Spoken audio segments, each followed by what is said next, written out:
مولاي صل وسلم دائما ابدا على حبيب. کئی لوگوں کو دیکھا کہ بیمار ہوتے ہیں، کبھی ہسپتال کا چکر، کبھی ڈاکٹر کے پیچھے.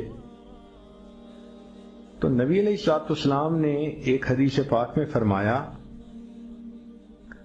اس حدیث کو مسند احمد نے روایت کیا اور طبرانی نے روایت کیا کہ جو شخص فجر کے بعد 3 مرتبہ یہ دعا پڑھ لے، اللہ 4 مرضوں سے اس کو نجات عطا فرما دیتے ہیں. امید ہے کہ مستورات توجہ سے یہ بات سنیں گی اور اس کی اہمیت کو ذرا سمجھیں گی کہ جو شخص فجر کے بعد 3 مرتبہ یہ آیت پڑھ لے تو اللہ تعالیٰ اس کو 4 بڑے بڑے مرضوں سے بچائیں گے. نمبر 1، پاگل پن. اگر کوئی آدمی مینٹلی ان بیلنسڈ ہو، ریٹارڈڈ ہو،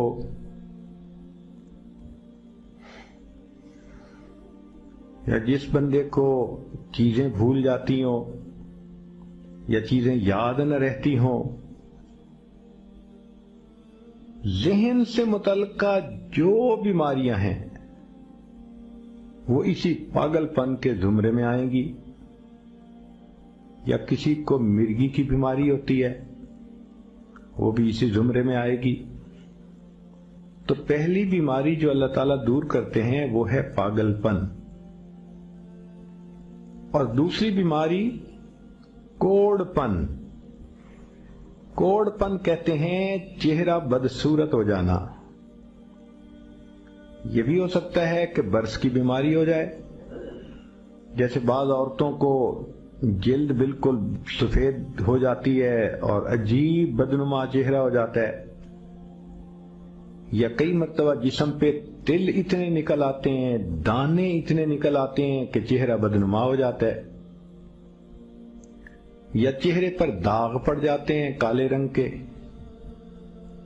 تو چہرے پہ داغ پڑیں، چہرے پہ دانے بنیں، یا چہرے پہ برس کے نشان پڑیں، کوئی بھی چیز ہوگی وہ اسی کوڑ پن کے زمرے میں شامل ہوگی جس سے کہ چہرہ انسان کا بدصورت ہوتا ہو. یہ بیماری بھی اللہ دور فرما دیں گے. اب جن بیچاریوں کو بیوٹی پارلر پہ جانے کا شوق رہتا ہے اور اپنے فیس پہ پتہ نہیں کیا کیا پروسیس وہ کرواتی ہیں، تو ان کو تو چاہیے کہ وہ اس آیت کو یا اس فکرے کو بار بار پڑھیں تاکہ اللہ تعالیٰ ان کے چہروں کی خوبصورتی دیر تک سلامت رکھیں. اور تیسری چیز ہے اندھا پن. اندھے پن سے مراد یہ کہ آنکھوں کی بینائی ہی چلی گئی، یا آنکھوں میں موتیا بند آ گیا، یا آنکھوں پہ اینک لگانی پڑ گئی. یہ سب ایک ہی بیماری کی تفصیلات ہیں. تو جن کی نظر کمزور وہ بھی پڑھ سکتی ہیں، یا جن کو لینز لگانے پڑتے ہیں، کنٹیکٹ لینز سے ہی یا کوئی اور، اس مصیبت سے بھی جان چھوٹ گئی. اور جن کی بینائی چلی گئی اللہ ان کے لیے بھی آسانیاں فرما دیتے ہیں. تو پاگل پن کی بیماری ختم، کوڑ پن کی بیماری ختم، اندھے پن کی بیماری ختم، اور چوتھا فرمایا فالج کی بیماری ختم. فالج ایک تو ہوتا ہے کہ انسان کا ہاتھ یا پاؤں کام ہی نہ کریں، اور ایک یہ بھی ہوتا ہے کہ اتنی ویکنس کہ عورت کہتی ہے مجھ سے تو کھڑا ہی نہیں ہوا جاتا، میرے پاؤں سن ہو جاتے ہیں، میرے ہاتھ سن ہو جاتے ہیں. یہ ساری چیزیں کمزوری اور فالج کی ابتدائی سٹیجز ہیں. تو یہ سب چیزیں ٹھیک ہو جاتی ہیں.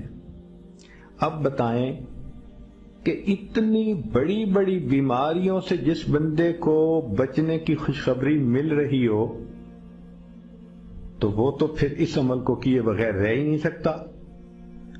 اور یہ عمل دیکھو چھوٹا کتنا ہے. وہ جو فکرہ فرمایا حدیث میں وہ ہے سبحان اللہ العظیم و بحمدہ ولا حول ولا قوت الا باللہ. اتنا سا فقرہ پڑھنے پر اللہ چہرہ بھی پر نور بنا دیتے ہیں، میموری بھی تیز کر دیتے ہیں، اللہ تعالیٰ بینائی بھی تیز کر دیتے ہیں، اور اللہ تعالیٰ جسم میں طاقت بھی بھر دیتے ہیں. يا إلهي أنت ربي ذو الجلال والإكرام، يا إلهي فاعف عني واهدني ولا تتركني، أرجو